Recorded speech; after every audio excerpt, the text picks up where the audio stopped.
January 1942. The deserts of North Africa burned under a relentless sun. Allied forces had pushed into Tunisia, but the war was far from over. The German Afrika Korps, led by General Rommel, struck with deadly precision. In response, the Americans were about to deploy a new weapon, a medium tank that would soon earn both scorn and respect, the M4 Sherman. At first glance, it looked almost harmless. A rounded hull, a short 75mm gun, a three-man turret. Modest, unassuming, easy to dismiss. Some in the ranks whispered that it would be eaten alive by the German panzers. The nickname, Tommy Cooker, spread quickly. It was meant as an insult, but the men inside learned to laugh nervously at it. Private James Cartwright, climbing into his Sherman for the first time, wrote in his journal, "It's smaller than I expected, but there's a feel to it, a steadiness. I just hope it carries us through." And carry them it would. The Sherman was not the fastest, the strongest, or the most heavily armed. It did not outgun the Panzer IV, and it could not match the Tiger in armor. But it had reliability, ease of repair, and the sheer numbers of American industry behind it. Where the Germans struggled to replace a single Tiger, factories in Detroit and Chicago could turn out dozens of Shermans in a week. By March 1942, Shermans were rolling into the North African theater. Their engines hummed across sand and rubble, carrying inexperienced crews into deadly encounters with seasoned German tankers. Ambushes, minefields, and desert storms tested every bolt and weld, yet the Sherman endured. It was a partner, a lifeline, and soon a symbol of persistence that the enemy could not ignore. Sergeant David Howell, after surviving his first engagement with a Panzer IV, noted, "It isn't the prettiest or the strongest, but it gets you there, and that counts more than anything else in this war." As the campaign progressed, the Sherman proved itself time and again. It was no glamorous war machine, but in the heat of combat, it was always there when the soldiers needed it most. And by May 1943, as the last German positions in Tunisia crumbled, the Sherman had shown its true value. Not in spectacular duels, but in endurance, teamwork, and the relentless advance of men and machines across a continent at war. Soon, its next trial awaited. June 6, 1944. The beaches of Normandy burned under the early morning sun.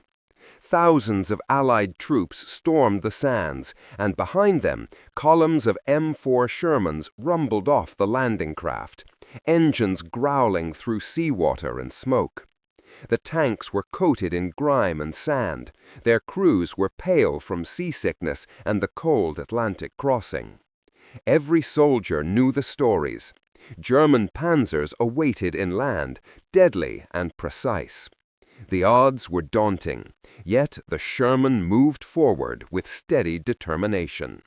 Private Thomas Reed gripped the controls of his Sherman, peering through the vision slit. "I could see nothing but hedges and smoke, but we had to push through. There was no turning back."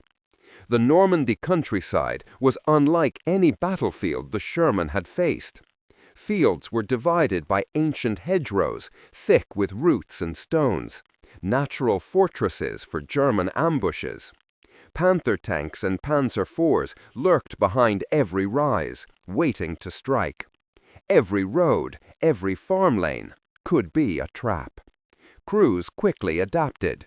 Steel blades were welded to the front of hulls to cut through the hedgerows, the so-called rhino modification.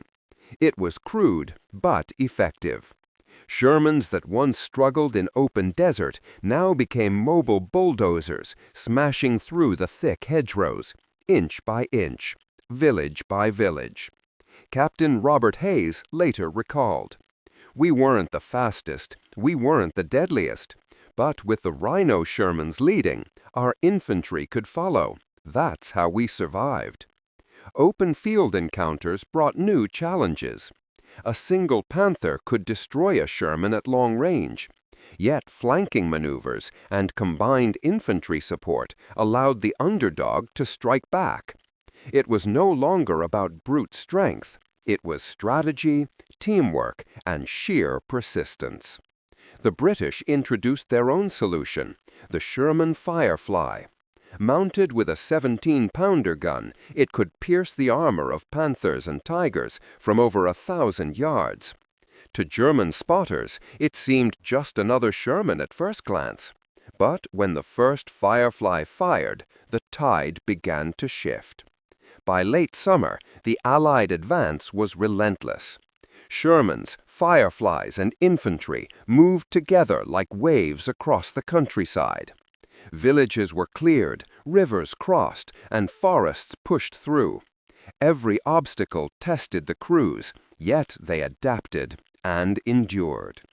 Corporal Samuel Thompson, after a day of continuous engagement, wrote in his diary, "I've seen tigers melt against our Fireflies, and I've seen comrades fall beside me, but we keep moving. That's all that matters." By the time the Allies reached the Seine, the Sherman had cemented its reputation. It was no longer mocked as the Tommy Cooker. It had survived, adapted, and carried men through one of the most brutal campaigns of the war. And still, more trials awaited. December 16, 1944. The Ardennes forest was silent under a thick blanket of snow. For the Allied troops, that silence was deceptive. Suddenly, the ground shook as the Germans launched their last desperate counterattack, the Battle of the Bulge. Panthers and Tigers rolled from the forests, cutting through fog and frost, striking at the thin American lines. Sherman crews faced the nightmare they had feared. Their engines struggled in freezing temperatures. Oil thickened, tracks cracked, radios failed. Yet still they moved.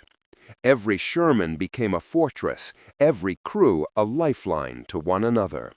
Sergeant Frank Miller, trapped in Bastogne with the 10th Armored Division, later remembered. The snow was knee-deep, the wind cut like knives, and all around us shells were landing, but the Sherman held us up. Without it, we wouldn't have lasted the day. The town became a fortress. Shermans parked hull down behind snowbanks, turrets scanning every ridge. German shells slammed into buildings, but the tanks refused to budge. Infantry and armor became one, a living wall of steel and resolve. Air support finally broke through the clouds. Thunderbolts and Mustangs swooped in, strafing German columns and forcing the enemy to halt. The Shermans pushed forward, cutting off armored spearheads, reclaiming frozen roads, and restoring hope to surrounded units. By January 25th, the Bulge had been flattened. The Germans were in retreat, and the Shermans had survived where many feared they would not. But the war was far from over. March 7, 1945. The Allies reached the Rhine. Bridges had been destroyed, rivers blocked, yet one remained, the Ludendorff Bridge at Remagen. Sherman columns surged forward, engines roaring. Under heavy fire, they seized the bridge and crossed into the heart of Germany. Every city, every village became another test of endurance and courage. Corporal Henry Davis wrote, "We had been through deserts, hedgerows, and forests. I thought nothing could shock me. Then came the streets of Germany. Every corner a trap, every window hiding a Panzerfaust. But the Sherman got us through." The final weeks saw relentless advances.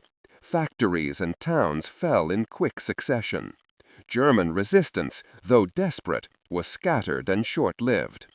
By April, Sherman's had reached the Elbe River, meeting the Soviet advance from the east. The Third Reich was collapsing, but the Shermans, that modest, underestimated tank, had carried men across every mile, through every obstacle. Every survivor knew what it meant. It wasn't just a machine. It was a companion, a protector, and a witness to their survival.